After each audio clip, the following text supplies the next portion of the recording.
another bowl of Captain Crunch. Guys, I have a really cool creepypasta. Do you want to hear it? Legend of Zelda, The Link's Awakening was probably my favorite video game as a child. Watching Link run around in the grass and scarf down delicious food.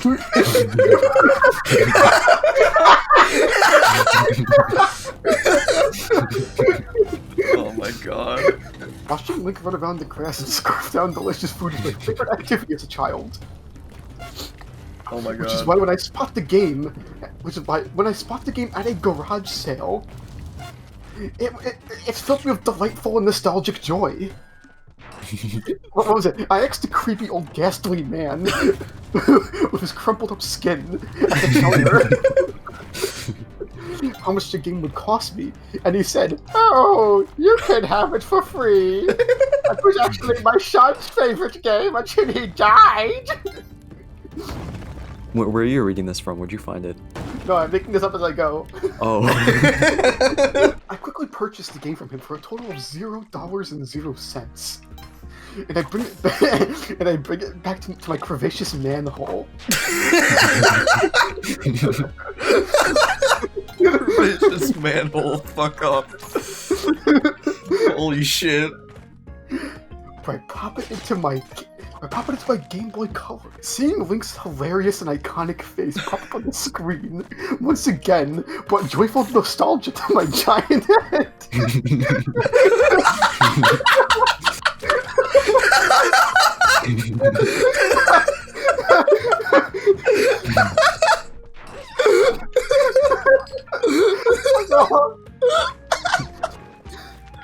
Oh my fucking god. But Link looked a little bit different from the first time he played the game as a small infant. He looked a little bit more serious. Are you like taking this from the Game Boy No, Advance? I'm making all this up. Link looked a little bit more serious than usual. Instead of his bright, iconic frown, it's a bright, iconic smile, yet a serious, concerning frown across his stretched, elongated head. And what is that? Okay. It almost some kind of red pixel dribbling down his nose. Some kind of red pixels dribbling down his iconic pointy nose. Could that be blood? I figured that it was some kind of strange glitch or magical elf trick.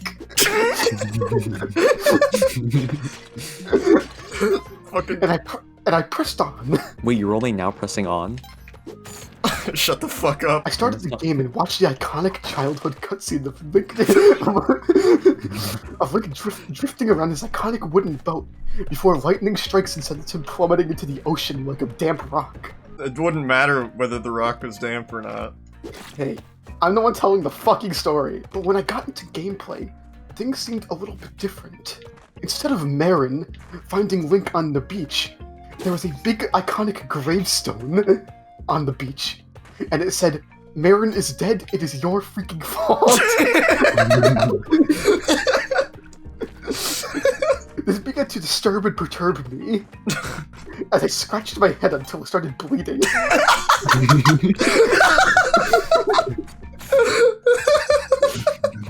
I pressed on, however. Aside from that strange cutscene at the beginning of the game, it looked relatively normal. Except for some reason, the normally bright blue waves were a dark red, and the graphics were ultra realistic, almost like blood was excreting from my freaking screen, like Pop-Tart goo coming out of my toaster. My fucking god, Clay. I figured maybe this was some kind of factory error, or a prank made by some mischievous troll trying to get a good laugh out of an unsuspecting gamer. But I pressed on, however. I soon found my sword and shield, but the sword was a little bit different, looking almost like a big red knife. I made my way up to Maba Village, hoping to see some iconic Zelda action in this area that reminded me of when I was just no, I'm fucking. I need a fucking reset. Reaching the point where the words I'm saying are just it's just gonna start turning into fucking like soup, scarfing down delicious food. I soon made my way up to Maba Village. This was my favorite place to hang out as a child, as I had no freaking friends in real life. Wow. I was a bit of a lonely kid. And I spent all my freaking free time playing video games and scratching my head until I turned fucking. Oh my god. I spent all my free time playing video games and scratching my head and rubbing little basement rodents. So to me, the iconic characters of Zelda Link's Awakening DX were my true friends. So it began to shock and it began to shock and startle me as I made my way up to Mabe Village, and I saw the entire place was filled with pixelated skulls and gravestones. But the graphics looked different, almost kind of realistic. I could see the cracked stone of the gravestone and the sweat pouring down Link's oozing head. God. I hate that. I thought my game console had been glitched, so I attempted to turn off the game. However, instead of the screen shutting down, Link's iconic and maniacal and malevolent screeching filled my eardrums, as blood continued to gush down my head from earlier. The music also seemed a little bit different. Like it was in a minor key. Yeah, that's just precisely what it is. It began to perturb and startle my eardrums, and I began to scratch my head until blood. At this point, I decided to turn the game off. I didn't want to see any more tricks from any more hackers, and I realized, as I said to myself, wow, why the fuck did I even buy this? I own a copy of Link's Awakening DX. I began to search through my iconic boxes in my damp, dank garage until I found the box labeled Video Games. Yes, childhood nostalgia, here I come. I found my original copy of Link's Awakening DX, shit-stained exactly where I remember it. But when I popped that into my Game Boy Color and flipped the switch, I was horrified to see it was the exact same game. Had it really been like this the entire time? Had I just been imagining a colorful and bright and iconic adventure starring my favorite character, Link? I became rather parched, so I attempted to pour myself a glass of water as I became woozy. However, as I looked into my beverage, it was the same color as the liquid on Link's head from the beginning. No, Link sweat, I say as I pat myself down. At this point, I was done. I turned off my Game Boy and threw it into the back of my room, as I was truly pissed off. It was at this point that I realized to myself, the only way to make sure that I can play other games is to beat this one. Shut up, that's literally a peeved off gaming geek. All of this anger and head scratching made me tired and quenched for sleep, as I rolled myself up skin tight in my blanket and plummeted into my bed. I woke up to the feeling of something patting my face and molding my head like clay, and I opened my eyes to see Link standing there in front of me in real life. Wow! I almost found myself saying, holy shit, it's Link from Zelda. But then I realized that Link is in a video game, not here. Link seems a little bit different than how I remembered him in his iconic 8-bit fashion. There seemed to be something coming out of his eyes. Some kind of red liquid pouring out of his eyes like tears. I should identify it as strawberry Kool-Aid. I then felt a tingling liquid at the top of my head. However, I soon remembered that this was just the blood from the 2-centimeter deep hole I had scratched into my head, while subconsciously questioning what had happened in my sleep. I began to try and roll out of bed while screaming and howling, but I soon felt some kind of liquid at my feet, enveloping my knees in some strange concoction. I then remembered that my basement had been flooded for the past 2 months and that this is completely fucking normal at this point. I pressed on, however. Shut the fuck up. It began to wade through my flooded basement, little rats nibbling at my leg hair. Are they swimming in the fucking... They're swimming in the flooded basement. Clay, what was the name of the boy at the beginning of this story? It was The boy that died? Yeah. His name was, Schumgumphrey.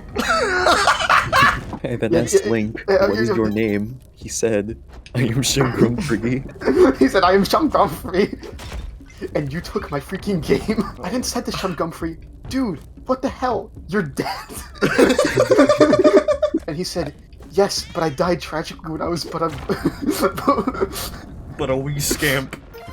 Yeah, I died tragically when I was a small elf, only about 3 inches tall. I had unfinished business, so I came back as a Force ghost. Shut the fuck up. And this copy of Zelda DX is my only way of reconnecting with the real world. I then realized the perfect way to get myself out of this fucking nightmare. I said to Schumgumphrey, well, I mean, in that case, you can just have the game back. I already have my own copy. He said, sure, that works great. So I gave him back the copy, and he left my house, and everything's normal again. God, that's a great ending. That's excellent. Absolutely perfect. First on, however, I decided to go to the old man's house and firebomb his car. I tried to run back to the old man, however, the van that he set shop in was now gone. I went to his house and broke the window in his car and climbed in like a slug.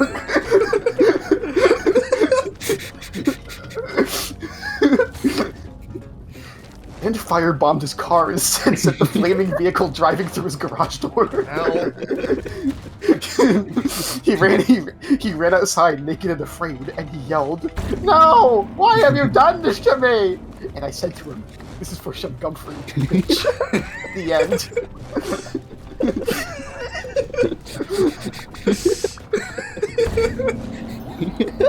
My fucking god. Schumgumphrey comes to me in my sleep every single night and pinches my nose and pinches my cheeks and pinches my head. And he says to me, "Oh, thanks for avenging me. That was really cool." And I say, "No thanks." No, I say, "No problem, Schumgumphrey." And I go to bed, and he pinches my arm, he pinches my leg, and he pinches my belly button. And I sleep soundly. The end. How many endings are there? No, this is the real one. Is this actually a gay ghost romance story? Yeah, it's like that one episode of Star Trek.